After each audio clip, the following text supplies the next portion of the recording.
In today's video, I'm going to teach you how to efficiently access and manage your financial reports in QuickBooks Online.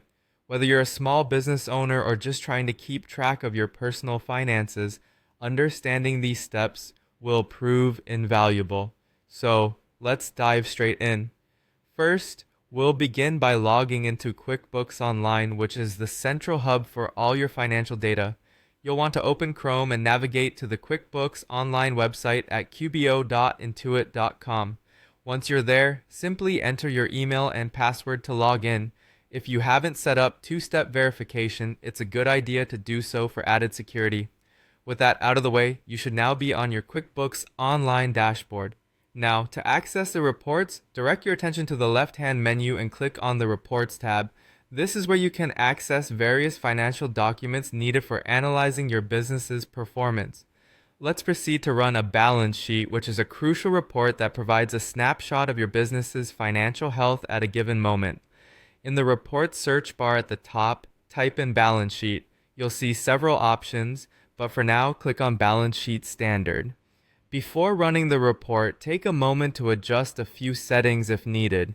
You can select a report period that suits your analysis, such as this month, last month, or perhaps custom dates if you're focusing on a specific time frame.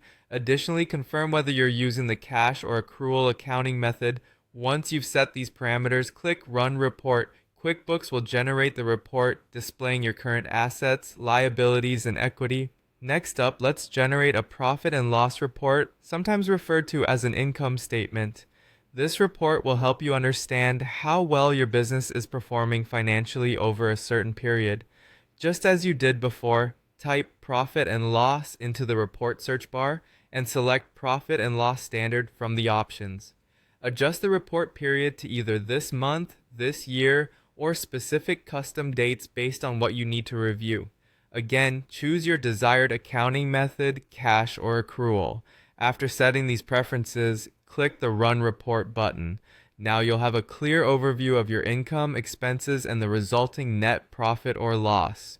For those looking to refine and tailor their data more specifically, QuickBooks offers customization options. In the top right corner of your report, click on Customize. Here, you can filter the report by customer, class, location, or account, allowing for a more detailed analysis. Once you're satisfied with the adjustments, hit Run Report to see the updated details. Finally, if you need to share these reports or keep a record, QuickBooks gives you the option to export or print. To save a digital copy, click on Export and select Export to Excel. This will download a spreadsheet file to your computer. Alternatively, if you prefer a physical copy, simply click on Print to generate a printable version, and there you have it, a straightforward guide to accessing and managing your financial reports in QuickBooks Online. Remember, these reports are essential tools in understanding and making informed decisions about your financial strategy. Thanks for watching, and don't forget to subscribe for more helpful tutorials.